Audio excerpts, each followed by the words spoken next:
And then lastly, part 3 is about minimizing execution errors. So we want to do everything that we can to make sure that the number of things that can go wrong when we actually get to a workout are minimized, and that we can actually maximize and capitalize on the fitness that we currently have that is close to our ceiling in terms of like, this is our fitness level that we could potentially get for this workout.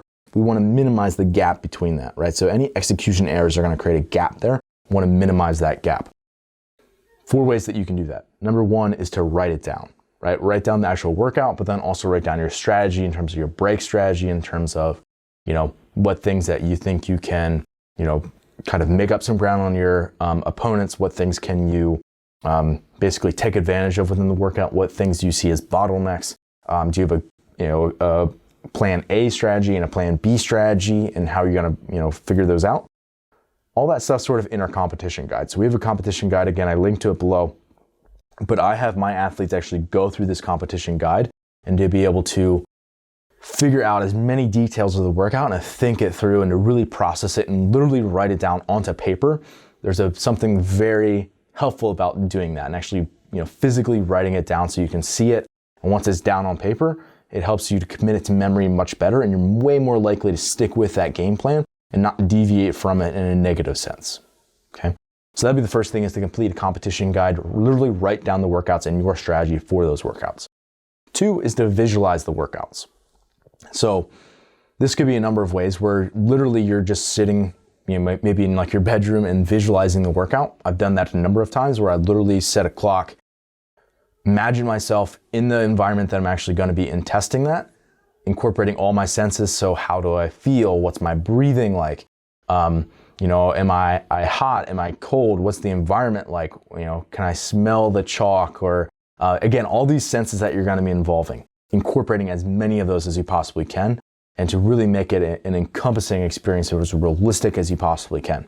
I would also say that you want to complete that visualization in first person. So in other words, like if you ever seen like a video game where you're the guy and you're like running around, like Call of Duty or something, that's what you want to do, versus third person where it's like zoomed out and you're seeing someone else do the workout, like it would be if you were filming yourself. You want to go through in first person. Again, like you're actually, if it was a camera, it would be like where your eyes are, right? So it's literally, you're going through in first person. That's going to help you make it as realistic as you possibly can. Yeah, and you'll be amazed about how many things you can incorporate. Like you actually start to almost feel the fatigue as you get deeper into rounds and things like that. So visualization of the workouts is going to be a huge win there to help you minimize your errors. And then also doing a walkthrough. Walkthroughs are extremely helpful, and I have my athletes do these a lot for open workouts. It's literally like you are moving through a workout in the space that you plan on doing it. So for example, if I'm going to go test a workout in my garage, and it's 20.2, right? I'm going to set my dumbbells, I'm going to have my toes to bar, I'm going to have my double under rope, and I'm going to literally walk through that workout, maybe not the entire 20 minutes, right? But I'm going to move through, maybe I do 5 minutes, and I'm not going to actually do 50-pound thrusters. Maybe I just do it with very light thrusters, or maybe just my hands being there and I go through an air squat plus a thruster motion. Maybe I just do some beat kips, or maybe I just walk over to the bar and think about and visualize myself doing those toes to bar. Walk over to the double under rope and maybe just do double down drill with my hands and visualize myself going through those. And that way you can go through multiple rounds, practice your transitions, practice your footwork. Maybe it's a barbell workout you go through with an empty bar. If it's lunges, you go through with a very light dumbbell. Things where you can start to actually move yourself through the workout without accumulating the fatigue or the volume, and basically wearing yourself out. And one of the things that I found so beneficial for this in my athletes is that it's basically like you do the first attempt before you actually do your first attempt. And again, people always improve on redos. And one of the reasons why is just because there's execution errors, right? So if you can minimize that before you actually do the workout for the first time, that's a huge advantage for yourself. So again, I would say like visualize it and do a walkthrough. You can do those potentially multiple times as well. It's way easier to be able to do a workout multiple times in your mind than it is actually doing it with your physical body. Your tissues can only tolerate so much, whereas your mental state, right? Your mind, you're going to be able to go through multiple, reps of that, like workouts. So visualizing is going to be super helpful. I'll also say, encourage critical judging. And this is twofold. It's number one, make sure that you actually get a judge when you're doing training workouts and simulating, a competition type setting, and to make sure you're like, hey, I'm doing a wall ball and double under ring muscle up piece. This is sort of my tester for the day. I want you to be really critical. Like, even if I am, pretty good on these ring muscle ups, I want you to really make sure that I'm keeping my lockout directly over top of the rings. And, I really want you that you maybe even no rep me a couple times, even if they're clean reps on wall balls, right? Things like that, where it's just like, you need to be able to get in the habit of not getting flustered and preparing to do maybe a few extra reps of a movement because of the judging, right? You're way better off having someone in person no rep you than getting an invalid video because they're trying to be nice and your friend. So make sure that you tell that judge specifically, like, hey, it's okay if you no rep me. I would rather have you no rep me than my video get unvalidated, right? So hold me to the standard, make sure that I'm doing these correctly.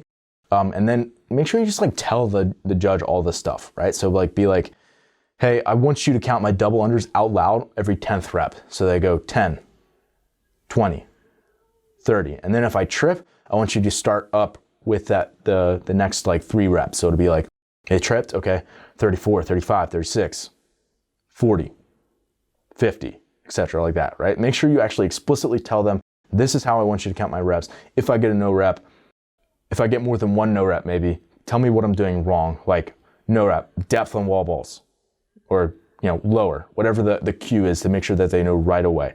Number one, that requires a judge who actually knows what they're doing. So make sure it's a certified judge who has experience, and make sure that you let them know ahead of time, like, hey, I need you to be here at this time, ready to go, and this is what we're gonna be doing. And make sure you send the details of the workout and that they know what they actually need to be judging you on. So, if you lose track of things and you end up going from dumbbell thrusters to double unders and it's 20.2, they could be like, no, toes to bar. And they'll actually redirect you and make sure you stay on track. Again, these are all things that can help prevent those execution errors on game day. 4 is to practice workout redos. So one of the things that I find most people do not do in just normal training is hit a workout and then 2 or 3 days later, hit it again and do both of them at max effort. It's pretty rare that someone's going to be like, okay, I'm going to do a bunch of touch and go deadlifts in a workout here, and then I'm going to do the exact same piece 48 or 72 hours later and try to improve upon it and actually go harder. It's like, man, you need to be able to prepare to be able to hit multiple workouts under some fatigue, under some, DOMs as well, right? You're probably going to be sore in your low back and your hamstrings from doing a bunch of touch and go deadlifts. You need to know that, okay, even when I feel like this, I can still improve upon this workout.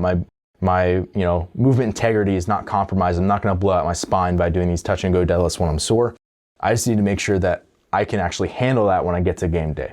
I would say there's no way for you to really get into the habit of doing that and know that you can do it unless you literally do it, right? So practice doing redos.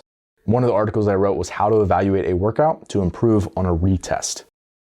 Again, basically I would go through that and make sure that you know all those points where you can maximize your ability to be able to improve upon a performance that you just did recently, to be able to analyze it, to know how to do video review, to know how to figure out how to do work rest ratios and things like that, to basically maximize the amount of work that you're getting within a certain time frame so that you can improve your score. All those things are just little subtle changes that can really make a big difference. And even 2-3 reps in an open workout or in a quarterfinals workout will bump you way up the leaderboards. So these are all things that are extremely important, will actually help you execute to your full potential on game day.